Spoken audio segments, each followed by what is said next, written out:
ఇది రోడ్డు చాలా సీను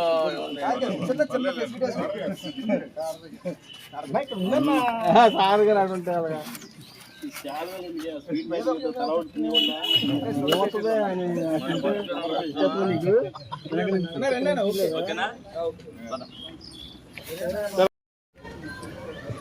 ఈ రోజున సూటిగా ఒకటే మీడియా ద్వారా జగన్మోహన్ రెడ్డి అనుసరులను ఒకటి అడుగుతున్నాం. ఇది కాదా నిదర్శనం అభివృద్ధికి? ఇంతకంటే ఏం కావాలి అభివృద్ధి? ప్రతిరోజు కూడా ఒక 40 లక్షలు 50 లక్షలు కోటి 2 కోట్ల రూపాయలతో ప్రతి కాన్స్టిట్యున్సీలో కూడా ప్రతి ఏరియాలో కూడా ఈ రోజున అభివృద్ధి జరుగుతూ ఉంటే ఈ రోజున ఈ అభివృద్ధిని చూసి వారవలేక ఏడుస్తున్నటువంటి వైఎస్ జగన్మోహన్ రెడ్డి తన అనుసరులైనటువంటి వర్గానికి మేము హెచ్చరిస్తూ ఉన్నాం. ప్రజల్లో మీకు స్థానం లేదు, అనర్హులని మిమ్మల్ని ప్రకటించారు.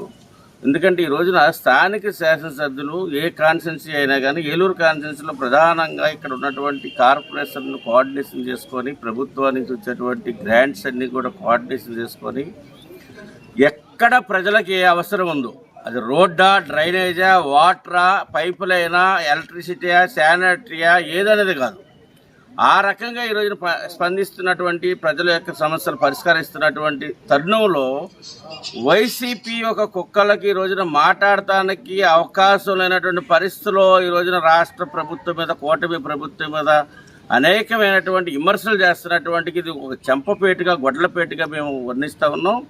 ఇప్పటికైనా తెలుసుకొని ప్రజల సమస్యలు ఏమైనా ఉంటే తెలుసుకొని మాట్లాడాలి తప్పించి కూటమి ప్రభుత్వం మీద విమర్శ చేయటం అనేది ఇంకా మానుకోవాలని చెప్పేసి వాళ్ళని హెచ్చరిస్తున్నాం.